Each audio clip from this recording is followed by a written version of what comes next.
Hello guys, welcome back to my YouTube channel Malava vlogs. അപ്പം ഇന്ന് exam ഉള്ളൊരു ദിവസമാണ്. എനിക്കുള്ള ഏറ്റവും വലിയ ടാസ്ക്കാണ് കേട്ടോ അവരുടെ മുടി കെട്ടിക്കൊടുക്കുക എന്നുള്ളത്. അപ്പോൾ ഇത്ര കാലമായിട്ട് മുടി കെട്ടാനൊന്നും അറിയില്ല കേട്ടോ. 12 വയസ്സായി, പക്ഷെ എന്താ പറഞ്ഞിട്ട് കാര്യം, മുടി കെട്ടാൻ അറിയില്ല കേട്ടോ. മുടി കെട്ടും, ഒരു പുറത്തേക്കൊക്കെ മുടി കെട്ടും, 2 പുറത്തേക്ക് മുടി കെട്ടാൻ അറിയില്ല കേട്ടോ. അപ്പോൾ പിന്നെ അത് കുറച്ച് ബുദ്ധിമുട്ടാണ് കേട്ടോ. ഈ റിബണൊക്കെ വെച്ച് പിന്നി കെട്ടണം. കെട്ടിയിട്ടില്ലെങ്കിൽ ഫൈനാണ് കേട്ടോ. 10 രൂപയാണ് ഫൈൻ. അപ്പോൾ നമുക്ക് പിന്നെ ഇനി ഫുഡ് കഴിക്കണം. 12 മണിയാകുമ്പോഴേക്കും വണ്ടി വരും. ഇപ്പോൾ ഏകദേശം ഒരു 11 മണിയൊക്കെ ആയിട്ടുണ്ട്. അപ്പോൾ ഇപ്പോൾ കുളിയൊക്കെ കഴിഞ്ഞ് റെഡിയായി വന്നിട്ടുള്ളൂ. പിന്നെ മുടി ഉണങ്ങാനും നല്ല ബുദ്ധിമുട്ടാണ് കേട്ടോ. അവർക്ക് അത്യാവശ്യം കണ്ടില്ലേ മുടിയുണ്ട്. അപ്പോൾ അത് കെട്ടിക്കൊടുക്കാൻ നല്ല പണി. കുറച്ച് നേരം വേണം കേട്ടോ മുടിയൊന്ന് കെട്ടിക്കൊടുക്കാൻ വേണ്ടി. അപ്പോൾ നമുക്ക് മുടി കെട്ടാൻ തുടങ്ങാം. അപ്പോൾ നമുക്ക് ഒരാളുടെ മുടി കെട്ടാം കേട്ടോ. മുടി കെട്ടാൻ നിന്ന് കഴിഞ്ഞാല് ഒരാളെ ഇങ്ങോട്ട് വിളിക്കുമ്പോൾ ഒരാൾ അങ്ങോട്ട് പോവാം. അങ്ങനത്തെ സ്വഭാവമാണ് കേട്ടോ അവർക്ക്.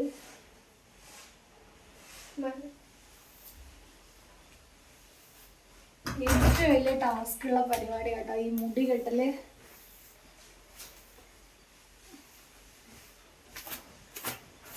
മുടിയുടെ ജടയൊക്കെ കളഞ്ഞു.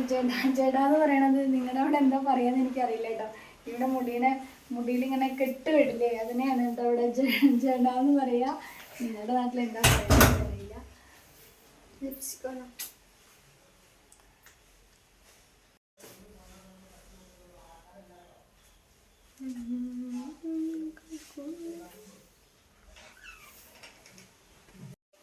അപ്പൊ ഗൈസ്, ഞങ്ങൾക്ക് എക്സാം ഉണ്ട്. ഉച്ചക്കാട്ടോ എക്സാം.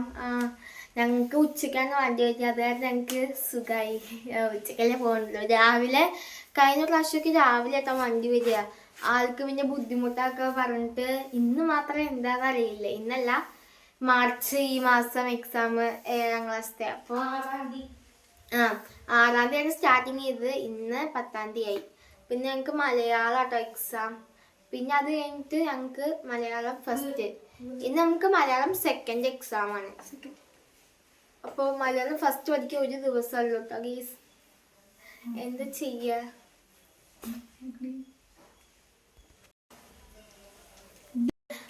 അപ്പൊ ഞങ്ങളുടെ അച്ഛൻ മാർച്ച് 2ാം തീയതി വരാൻ ഇരുന്നാണ്. പക്ഷെ അപ്പോഴേക്കും യുദ്ധമൊക്കെ തുടങ്ങി. അപ്പൊ ഞങ്ങൾ അച്ഛനെ ഒരുപാട് മിസ് ചെയ്യുന്നുണ്ട്. ഞങ്ങൾ ഇത്ര ദിവസം ഞാൻ വിചാരിച്ചു 6ാം തീയതി വരും, 10ാം തീയതി വരും. ഇന്ന് 10ാം തീയതിയാണ്, 6ാം തീയതി വന്നില്ല. ഇന്നും 10ാം തീയതി ആയിട്ട് അച്ഛൻ വന്നില്ല. അപ്പൊ ഈ യുദ്ധം വേഗം അവസാനിച്ച് കിട്ടിയാൽ മതി എന്ന് പറഞ്ഞിട്ടൊക്കെ കേസ് ഇരിക്കണത് ഞങ്ങള്.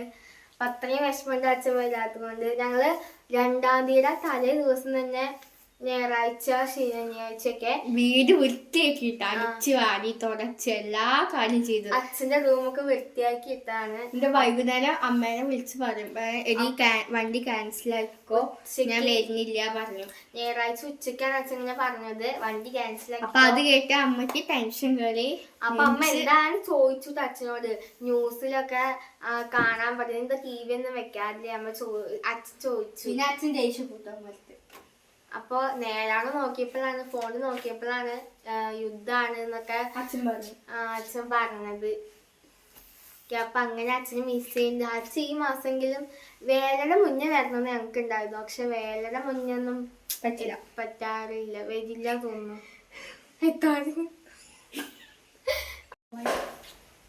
അപ്പൊ ഞങ്ങളുടെ ഫൈനൽ എക്സാം പബ്ലിക് എക്സാം ആണ്. ഓക്കെ, അപ്പൊ ഞങ്ങളുടെ എക്സാമിന് എല്ലാവരും ജയിക്കാൻ വേണ്ടി പ്രാർത്ഥിക്കണം. അപ്പോൾ ഞങ്ങൾ നന്നായി എനിക്ക് ഫസ്റ്റ് ടൈം ആദ്യത്തെ ഇംഗ്ലീഷ് ഞാൻ നന്നായി ക്ലാസ് കണ്ടിട്ടാണ് എനിക്ക് ഒരു എക്സാമിനൊരു ഇമ്പ്രൂവ് ഉണ്ടായത്. എഴുതാനൊക്കെ നല്ലൊരു ഇതുണ്ടായത്. സെക്കൻഡ് എക്സാമിന് പിന്നെ ഞങ്ങൾ 3 ദിവസം അവധി കിട്ടി. അപ്പോൾ എന്നിട്ട് ഞങ്ങൾ 2 ദിവസം അടിച്ചു പൊളിച്ചു. 3ാമത്തെ ദിവസം ഉച്ച വരെ അടിച്ചു പൊളിച്ചു. പിന്നെ അങ്ങനെ ഇരുന്ന് പഠിച്ചിട്ടേ ഇല്ല. അതാണ് ഞങ്ങൾ ക്ലാസ് കണ്ടു. പിന്നെ കൂട്ടുകാരുടെ വീട്ടിൽ പോയിട്ട് കുറച്ച് നേരം കളിച്ചു കേട്ടോ. ഞാൻ പിന്നെ കുറേ ദിവസമായി കളിക്കാനൊന്നും പോകാറില്ല. അപ്പൊ ഇന്നലെ മാത്രമേ ഒന്ന് പോകും. മതി. അപ്പൊ ഗൈസ്, ഒരാളുടെ മുടികെട്ടല് കഴിഞ്ഞിട്ടുണ്ട്. ഇനി കമ്മല് ഇട്ടിട്ട് വരാം. ഈ മുടി കെട്ടി കൊടുക്കലുണ്ടല്ലോ. ഇനി അടുത്ത ആള് ഈ വീട്ടിലെ ഏറ്റവും വലിയ മഹാവികൃതി കുറുമ്പിയായ ഒരാളാണ് കേട്ടോ. അത് എന്ത് പറഞ്ഞാലും ഒരു 10 പ്രാവശ്യം ഒരു കാര്യം പറഞ്ഞാലാണ് ഒരു വട്ടം അനുസരിക്കുക. അതാണ് ഈ വാവയാണ് കേട്ടോ, അത് വാവയുടെ കുഴപ്പം. പിന്നെ വൃത്തി വെടിപ്പ് എന്നുള്ള കാര്യം ചില സമയത്ത് നല്ല നീറ്റ് ആൻഡ് ക്ലീൻ ആയിട്ട് എല്ലാ കാര്യങ്ങളും ചെയ്യും. പക്ഷേ ചില സമയത്ത് സ്വഭാവമായിട്ട് കണ്ടു കഴിഞ്ഞിട്ട് വെടിച്ചെറിയാൻ തോന്നും കേട്ടോ. ഞാൻ ആയതുകൊണ്ട് ഈ 2 പേരേനെ 3 അല്ല കിച്ചുവിനെ കൊണ്ട് എനിക്ക് ഇത്ര ബുദ്ധിമുട്ടുണ്ടായിട്ടില്ല കേട്ടോ. അവൻ ഇപ്പോഴാണ് അവൻ കുറച്ചൊക്കെ ഇങ്ങനെ ദേഷ്യം വാശിയൊക്കെ കാണിക്കാൻ തുടങ്ങിയത്. പക്ഷെ ഇവരങ്ങനെയല്ല. ഇവർ 2 പേരും ഇവർക്കില്ലേ എന്തോരം സംസാരിച്ചാലും മതിയാവില്ലാന്നേ. നമ്മളിപ്പോൾ പഠിക്കാൻ വേണ്ടിയിട്ട് ഒരു റൂമിൽ കൊണ്ടുപോയി ടീച്ചർമാർക്കും അത് തന്നെയാണ് പരാതിയുള്ളൂ. പഠിക്കാൻ വേണ്ടിയിട്ട് 2 പേരെയും കൂടി ഇരുത്താം. 2 പേരോട് അടുത്തിരിക്കണ്ടെന്ന് പറഞ്ഞാൽ കേൾക്കില്ല. അടുത്ത് കൊണ്ട് ഇരുത്തി കഴിഞ്ഞാൽ ഇവർ ലോകകാര്യം മുഴുവൻ ഫുള്ള് നേരം സംസാരം കേൾക്കുക. എന്താ ഇവർ ഇത്ര പറയണേ ചോദിച്ചാൽ എനിക്കറിയില്ല കേട്ടോ. അങ്ങനെ പറഞ്ഞുകൊണ്ടേയിരിക്കും. എന്താണ് നിങ്ങൾ, ഞാൻ എന്നിട്ട് ഇടയ്ക്ക് പോയിട്ട് നിങ്ങൾ എന്താണ് ഇത്ര കാര്യമായിട്ട് പറയണമെന്ന് ചോദിക്കുമ്പോൾ പ്രത്യേകിച്ച് കാരണമൊന്നും വേണ്ട, ഇങ്ങനെ സംസാരിച്ചുകൊണ്ടിരിക്കും. ഇന്നിപ്പോൾ കാലത്ത് അപ്പുറത്തെ റൂമിൽ ഡ്രസ്സ് മടക്കാനുണ്ട്. അപ്പോൾ ഫോണിൽ ക്ലാസ് കണ്ടിട്ട് ഡ്രസ്സ് മടക്കി വെക്കുക കേട്ടോ. ഇവര് ഫോണിൽ ക്ലാസ് കാണുന്നില്ല, ഇവര് അന്താരാഷ്ട്ര കാര്യങ്ങൾ ചർച്ച ചെയ്യണത്. എന്തെങ്കിലും ഒരു ചെറിയ കാര്യം കിട്ടിക്കഴിഞ്ഞാൽ അതിൽ പിടിച്ചിങ്ങനെ നമുക്കിങ്ങനെ ചില സമയത്ത് ഇറിറ്റേഷൻ ആവട്ടെ എന്ന് വെച്ചാൽ കലപില എന്ന് പറഞ്ഞുകൊണ്ടേയിരിക്കും. എത്ര സംസാരിച്ചാലും സംസാരിക്കുന്നത് തീരില്ല. എന്താ ഇവർക്ക് ഇത്ര പറയണേ ചോദിച്ചു കഴിഞ്ഞാൽ പ്രത്യേകിച്ച് ഒരു കാരണമൊന്നുമില്ല, ഇങ്ങനെ സംസാരിക്കും. അതുപോലെ ഏട്ടൻ ഫോൺ വിളിച്ചല്ലേ എന്നോട് സംസാരിക്കണമെന്നല്ല കേൾക്കുക. ഞാൻ പറയണതൊന്നും ഏട്ടനെ കേൾക്കില്ല. കാരണം ഇവരപ്പുറത്തുപ്പുറത്ത് ഇരുന്നിട്ട് ഇവര് ഓരോന്ന് സംസാരിച്ചിട്ടുണ്ടെങ്കിൽ ചില സമയത്ത് ഏട്ടൻ ദേഷ്യപ്പെടൂട്ടോ, നിങ്ങളൊന്നും മിണ്ടാതിരിക്കുക, ഫോൺ വിളിച്ചു കഴിഞ്ഞാൽ ഒരു കാര്യം പറയാൻ സമ്മതിക്കില്ല, അങ്ങനെ കലപില പറഞ്ഞുകൊണ്ടെന്ന്. അപ്പോൾ അമ്മ ഇത്രയൊക്കെ പറഞ്ഞു. ഞങ്ങൾ ഒരു കാര്യം പറയാ. ഞങ്ങൾ അവിടെ ഇരുന്ന് റൂമിൽ ഇരുന്നിട്ട് ഇവള് ക്ലാസ് കാണുന്നുണ്ട്, എക്സാമിനർ കാണുന്നുണ്ട്, എക്സാം എജു പോർട്ടർ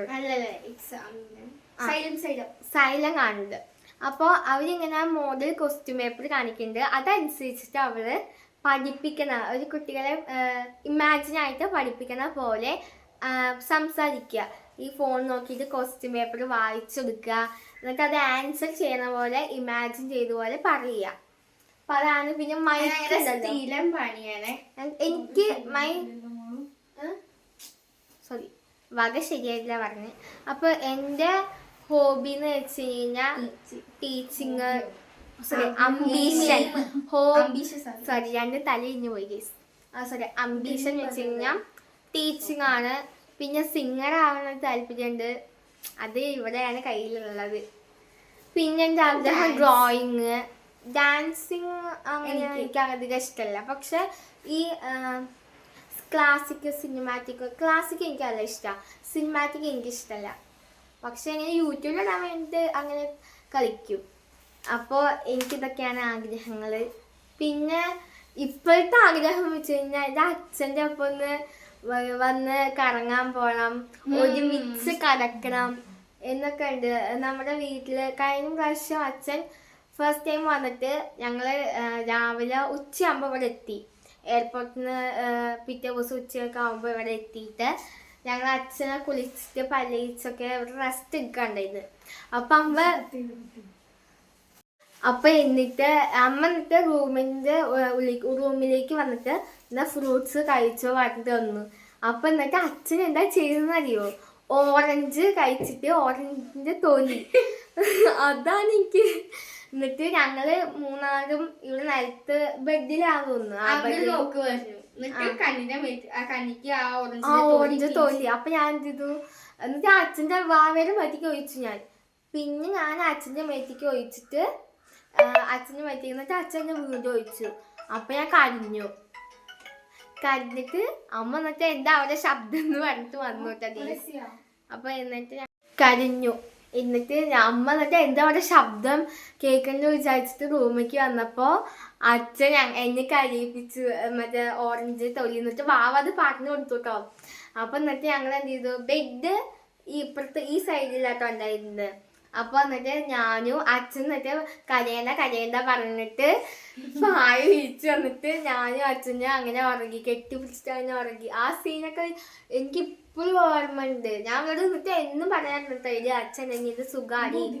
അച്ഛൻ ഞങ്ങൾ സ്കൂളിൽ പോകുന്ന സമയത്തൊക്കെ വൈകുന്നേരം പായസം ഉണ്ടാക്കി തരും, പിന്നെ ചോറ് സ്പെഷ്യൽ കറികളും ഒക്കെ വെച്ച് തരും. ഞങ്ങൾ ഇന്നും വന്നു കഴിഞ്ഞാൽ വൈകുന്നേരം എന്താ ഷെയ്ക്ക് അടിച്ചു തരും, പായസം ഉണ്ടാക്കി തരും, പിന്നെ ഒരു കുറെ ഡിഷസ്. രാത്രി ഞങ്ങൾ ഇപ്പോൾ എന്തെങ്കിലും ഐസ്ക്രീം ഒക്കെ വേണം പറഞ്ഞു കഴിഞ്ഞാൽ ഐസ്ക്രീം വാങ്ങി തരും. പിന്നെ അതിനൊപ്പം ബിരിയാണി, പെപ്സി അങ്ങനെയൊക്കെ വാങ്ങിക്കൊണ്ടുവന്നു. അപ്പോൾ ഞങ്ങൾ രാത്രി അങ്ങനെ ഫുഡ് കഴിക്കും. പിന്നെ അത് കഴിഞ്ഞിട്ട് അച്ഛൻ ചിക്കൻ വാങ്ങിക്കൊണ്ടുവന്നു. അങ്ങനെയൊക്കെ ഞങ്ങൾ കറി വെച്ച് അച്ഛൻ തന്നെ വെക്കുള്ളൂ കേട്ടോ. അപ്പോൾ അമ്മയ്ക്ക് സുഖമാണ് കേട്ടോ. അച്ഛൻ വന്നു കഴിഞ്ഞാൽ അമ്മയ്ക്ക് അടുക്കളയ്ക്ക് കയറുക വേണ്ട. രാവിലെ ആണെങ്കിൽ അച്ഛൻ നല്ല വഴക്കുണ്ടാവുക. പക്ഷെ ഉച്ചയ്ക്ക് അച്ഛൻ്റെ വക കറി, രാത്രി അച്ഛൻ്റെ വക കറി, ചോറമ്മ അമ്മയ്ക്ക് ചോറ് മാത്രമേ വെക്കുന്നുള്ളൂ. പിന്നെ പാത്രം കഴുകുക മാത്രം, ബാക്കിയെല്ലാം അച്ഛനാട്ടോ. വീട് അടിച്ചു കഴിഞ്ഞ് തുടക്കല് അമ്മയ്ക്ക് ഞങ്ങൾക്ക് അല്ലേ. അപ്പം അച്ഛൻ്റെ കറിയാണ് സ്പെഷ്യല്. അപ്പം അമ്മയുടെ കറി മോശം എന്നല്ല, ടേസ്റ്റ് എല്ലാവരും കറി ടേസ്റ്റ് ഉണ്ട്. അമ്മൂമ്മയുടെ ആണെങ്കിലും അച്ഛൻ്റെ ആണെങ്കിലും അമ്മയുടെ ആണെങ്കിലും ഇവരുടെ ആണെങ്കിലും ഒക്കെ നല്ല ടേസ്റ്റ് ഉണ്ട് കേട്ടോ. ഓക്കെ, അപ്പോൾ ഞാൻ സ്കൂളിൽ ടൈമായി, സമയമായിട്ട് ഗൈസ്. അപ്പോൾ ഞങ്ങളെ വണ്ടിയൊക്കെ വരാറായിട്ടുണ്ട്. 12 മണിക്ക് ഇറങ്ങാൻ പറഞ്ഞു. 12 മണിക്ക് അവിടെ പോയി നിൽക്കണം. അപ്പോൾ ഞാൻ സംസാരിച്ചിട്ട് സമയം പോയി. ഇനി ടാഗ് ഇടണം, കഴിക്കണം. അപ്പോൾ ഫുഡ് കഴിക്കാണ്ടാ പോകാൻ പറ്റില്ല. അപ്പോൾ എല്ലാവരും പ്രാർത്ഥിക്കാൻ എക്സാമിന് നല്ല മാർക്ക് വാങ്ങാൻ വേണ്ടിയിട്ട്. അപ്പോൾ ഇതേപോലെ ഒരു ഫസ്റ്റ് ഇന്ന് രാവിലെ എടുക്കുന്ന ഒരു സാധനമാണ് ഇവർക്ക് ഫോണ്. ഞാൻ എടുക്കാറുണ്ട് ഇടയ്ക്ക്. ഇവർക്ക് യൂട്യൂബ്, ഇൻസ്റ്റഗ്രാം, ഇവർ ഈ ഇൻസ്റ്റഗ്രാമിൽ ഓരോ വീഡിയോ കണ്ടിട്ട് അതിൽ ടാബ് ഒക്കെ കുട്ടികളുടെ ടാബും അങ്ങനത്തെ ഒക്കെ ടാബ് നോക്കൂട്ടോ. എന്നിട്ട് അവർക്ക് അതിൽ മെസ്സേജ് അയക്കും, ഇതിന് എത്ര രൂപയാണെന്നൊക്കെ പറഞ്ഞിട്ട് മെസ്സേജ് അയക്കാറുണ്ട്. ഇവർ ഇത് സ്ഥിരം പരിപാടി അവളുടെ. എന്തെങ്കിലും ആരൊരു വീഡിയോ കണ്ടു കഴിഞ്ഞാൽ ഇന്നലെ അടക്കം അവർ മെസ്സേജ് അയച്ചു ഗൈസ്. മറ്റേ ടാബും അങ്ങനെ ഐഡിയയില് അത് വെറുതെ. അപ്പോൾ മുടി കെട്ടിക്കൊടുക്കൽ കഴിഞ്ഞിട്ടുണ്ട് കേട്ടോ. അതൊരു ടാസ്ക് പിടിച്ച പണി, അത് കഴിഞ്ഞു. ഇനി ചോറ് കാലത്ത് ദോശ കഴിച്ചതാണ്. ഇനിയിപ്പോൾ വൈകുന്നേരത്തല്ലേ പരീക്ഷ കഴിയുമ്പോൾ 4 മണി 4:15 ആവും പരീക്ഷ കഴിയുമ്പോൾ. ഇവിടെ എത്തുമ്പോൾ 4:30 ആവും. അപ്പോൾ ചോറ് കൊടുക്കണം പറഞ്ഞാൽ ചോറ് അവർ കഴിക്കാൻ ചെയ്യാറ്, ഞാൻ കൊടുക്കാറില്ല. ഇപ്പോൾ യൂണിഫോം ഇട്ടുകൊണ്ട് ചോറ് വാരി കൊടുക്കണം, അല്ലെങ്കിൽ ഡ്രസ്സിൽ ഷട്ടിലൊക്കെ ആക്കും. അവർക്ക് ചിരി വരികയാണ്. എന്താണെന്നറിയോ, ഈ അമ്മ അല്ലെങ്കിൽ വാരി തരുമെന്നില്ല. ഇപ്പം എന്തൊരു സ്നേഹമെന്നാണ് അവർ മനസ്സിലോർക്കണം. ഞാൻ അങ്ങനെ കൂടുതലായിട്ട് അങ്ങനെ കൊഞ്ചിക്കാനും കളിക്കാനൊന്നും ഞാൻ നിൽക്കാറില്ല കേട്ടോ. അത് അവരോട് ഇഷ്ടമില്ലാത്തതുകൊണ്ടൊന്നുമല്ല, പക്ഷെ എൻ്റെ ക്യാരക്ടർ ഇങ്ങനെയാണ്. നമ്മളിപ്പോൾ മറ്റുള്ളവരെ കാണിക്കാൻ വേണ്ടി കൂടുതൽ മക്കളെ കൊഞ്ചിച്ച് വഷളാക്കുന്ന സ്വഭാവമൊന്നും എനിക്കില്ല. അത്യാവശ്യം നല്ല രീതിയിൽ ദേഷ്യപ്പെടും ഒക്കെ ചെയ്യാറുണ്ട്. ഇല്ലേ? ഏറ്റവും കൂടുതൽ അമ്മ എന്താ ചെയ്യുക? അത് അവരോട് ഇഷ്ടമില്ലാത്തതുകൊണ്ടൊന്നല്ല കേട്ടോ. പിന്നെ ഇവർക്ക് അത്യാവശ്യം നല്ല രീതിയിൽ കുറുമ്പുണ്ട്. നല്ല രീതിയിൽ കുറുമ്പ് എന്ന് പറഞ്ഞാൽ ഇവർ വെറുതെ തല്ലുകൂടും. പിന്നെ നല്ലോണം നമ്മളായിട്ട് ദേഷ്യം പിടിപ്പിക്കുക. ആ സമയത്തൊക്കെ പിന്നെ നമ്മൾ സ്നേഹത്തോടു കൂടി നിൽക്കാൻ പറ്റുമോ? സ്നേഹമൊക്കെ ഉണ്ട് ഇഷ്ടം പോലെ. അവർക്ക് വേണ്ടിയല്ലേ നമ്മൾ ജീവിക്കണേ. നല്ല സ്നേഹവും കാര്യങ്ങളും എല്ലാം ഉണ്ട്. പക്ഷെ അവർ കുറുമ്പ് കാണിക്കുന്ന സമയത്ത് നമ്മൾ ദേഷ്യപ്പെടും. അവരെൻ്റെ അടുത്ത് പറയും കേട്ടോ, അമ്മ അവരെന്നെയൊക്കെ കണ്ടില്ല, വേറെ ഇങ്ങനെ ഫ്രണ്ട്സിൻ്റെ കാര്യമൊക്കെ വന്ന് പറയുമ്പോൾ അവരുടെ അമ്മയ്ക്കൊക്കെ എന്ത് സ്നേഹം അറിയോ, അവരൊക്കെ എന്തൊക്കെ ചെയ്തു കൊടുക്കുക എന്നൊക്കെ പറയും കേട്ടോ. പക്ഷേ എല്ലാ അമ്മമാർക്കും മക്കളോട് സ്നേഹം ഉണ്ടാവില്ലേ? എല്ലാവരും ഒരുപോലെ ആയിരിക്കില്ല അത് കാണിക്കുക എന്ന് മാത്രം. എനിക്ക് നല്ല സ്നേഹമുണ്ട് എൻ്റെ മക്കളോട്. പക്ഷെ ഞാനത് ഓവറായിട്ട് അവരോട് പ്രകടിപ്പിക്കാറില്ല എന്നുള്ളതാണ് സത്യം. എനിക്ക് എൻ്റെ 3 മക്കൾ, ഇപ്പോൾ മോനുണ്ട്, മോൻ +2-ലാണ് പഠിക്കുന്നത്, അറിയാലോ. എക്സാമിന് പോയിരിക്കുകയാണ് കേട്ടോ. അവന് വീഡിയോയിലൊന്നും വരാൻ അങ്ങനെ ഇഷ്ടമില്ല. പിന്നെ അപ്പോൾ ഇവർ പറഞ്ഞാൽ ഇരട്ടക്കുട്ടികളാണ്. ഇവരെയൊക്കെ ഞാൻ ഇത്ര വരെ വളർത്തിയുണ്ടാക്കാൻ വേണ്ടി ഒരുപാട് കഷ്ടപ്പെട്ടിട്ടുണ്ട് കേട്ടോ. ഒരുപാട്.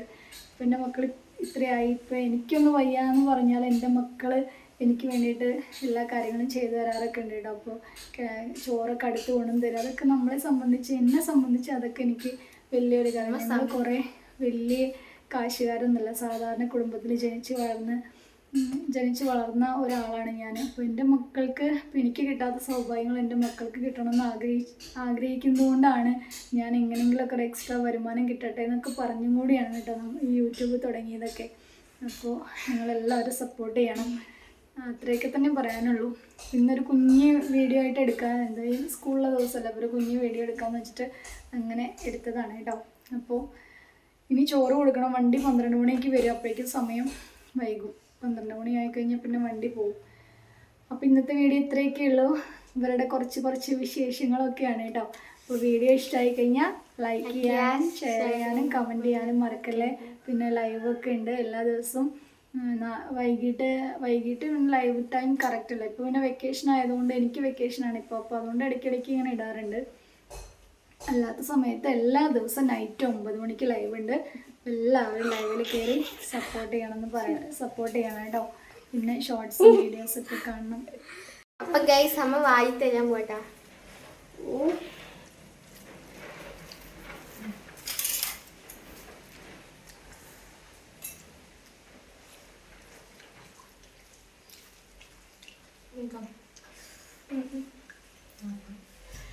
നല്ല ടേസ്റ്റ് ഉണ്ട് കേട്ടാ. അപ്പോൾ അമ്മ വായിക്കാൻ ഞങ്ങൾക്ക് ഒരുപാട് ഇഷ്ടമാക്കാം. പിന്നെ അന്നത്തെ സ്പെഷ്യൽ എന്ന് വെച്ച് കഴിഞ്ഞാൽ ചീരക്കറി, ചോറ്, ചമ്മന്തി, ദോശയുടെ ചമ്മന്തിയാണ്, പിന്നെ മാങ്ങാ പച്ചടി. അപ്പോൾ അമ്മ വായിക്കില്ല.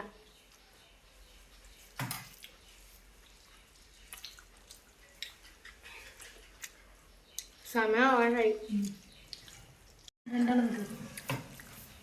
അപ്പോൾ ഞങ്ങൾ പോവാറായിട്ടുണ്ട്. അപ്പോൾ ഞങ്ങളുടെ വീഡിയോ ഇഷ്ടമായി കഴിഞ്ഞാൽ എല്ലാവരും ലൈക്ക് ചെയ്യുക, ഷെയർ ചെയ്യുക, കമൻറ്റ് ചെയ്യുക, സബ്സ്ക്രൈബ് ചെയ്യുക, ബെൽ ബട്ടൺ അടിച്ചു പൊട്ടിക്കുക. ടാറ്റാ, ബൈ ബൈ. അപ്പം അമ്മയും കഴിക്കാം. ബൈ. അപ്പോൾ ശരി, നാളെ കാണാം. ബൈ.